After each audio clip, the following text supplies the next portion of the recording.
There is a lack of vaccine everywhere in the European Union. The member states want stricter controls. Austria's Chancellor Kurz even wants a subsequent redistribution. Another argument threatens. In view of ongoing delivery problems with corona vaccines, the EU summit wants to speak out in favor of controlling exports to third countries. We emphasize the importance of transparency and the use of export permits, said the draft summit conclusion on Thursday. Chancellor Angela Merkel called for the EU's weaknesses to be ruthlessly analyzed in view of the problems in the pandemic. The manufacturers of the vaccines would have to meet their contractual delivery dates, according to the draft of the summit declaration. The background is in particular the dispute with the British-Swedish manufacturer AstraZeneca. According to the EU Commission, it should deliver 120 million cans in the first quarter. Now it will be 30 million cans at best. The EU Commission had tightened the EU export rules because of the dispute on Wednesday.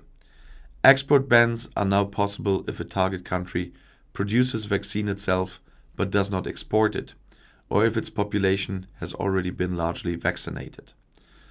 The focus is primarily on Great Britain. The EU suspects that AstraZeneca gives preference to the British, including vaccines that are produced in the EU.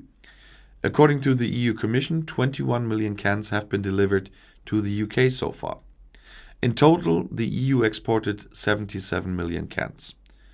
The British Minister of Health, Matt Hancock, once again poured fuel on the fire with statements made in interviews. Great Britain has an exclusive contract with AstraZeneca, he told the Financial Times. Our contract trumps yours. It's called contract law. It's that simple. However, there were also warnings from the ranks of the EU states about export bans. It's not advisable to endanger the global vaccine value chain because of a single black sheep, said an EU diplomat. After all, there are no problems with companies like BioNTech, Pfizer, and Moderna. A German government representative also warned on Wednesday about possible retaliatory actions against creating a bigger problem in the end. At the summit, Austria's Chancellor Sebastian Kurz wants to push for a subsequent retribution of the vaccines procured through the EU. In mid-March, Vienna and 5 other governments called for a correction mechanism because they felt they were at a disadvantage when it came to distributing vaccines. In addition to Austria, the Czech Republic, Slovenia, Bulgaria, Croatia and Latvia also complained. EU Commission President Ursula von der Leyen then suggested using 10 million doses of the vaccine from BioNTech Pfizer, which will now be delivered early in the second quarter, for compensation. So far, however, the member states have not reached an agreement on this point. Against the background of the distribution dispute, Merkel defended the joint procurement of vaccines. She did not even want to imagine what would have happened if some EU countries had vaccines and others did not, she said in the Bundestag. That would shake the single market to its very foundations.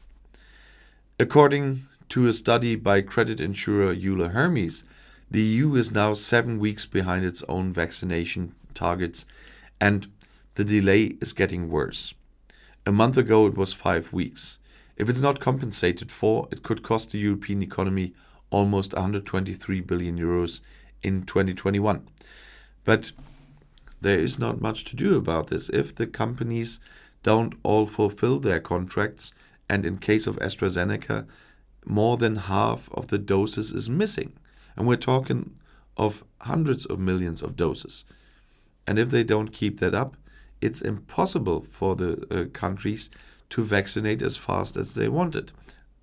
So I'm sure even after the summit has ended now, this will continue. And if you want to stay informed, please subscribe to my channel. Auf Wiedersehen.